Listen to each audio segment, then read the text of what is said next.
Selamat sejahtera, cikgu dan kawan-kawan. Nama saya Gautam. Saya membentang tentang di mana saya pergi ke cuti sekolah saya. Saya pergi ke Batu Cave untuk perayaan Taipusan. Selepas itu saya pergi ke Genting Highland. Di Genting Highland saya pergi ke hotel dan makan bersama keluarga. Seterusnya saya pergi ke tempat main dan saya menaiki kabel kar. Hari kedua saya balik ke KL bersama keluarga. Bermalam satu hari di homestay untuk menyambut hari lahir abang saya.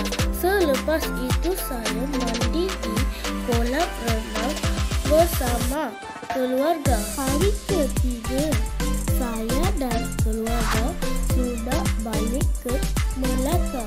Sekian, terima kasih.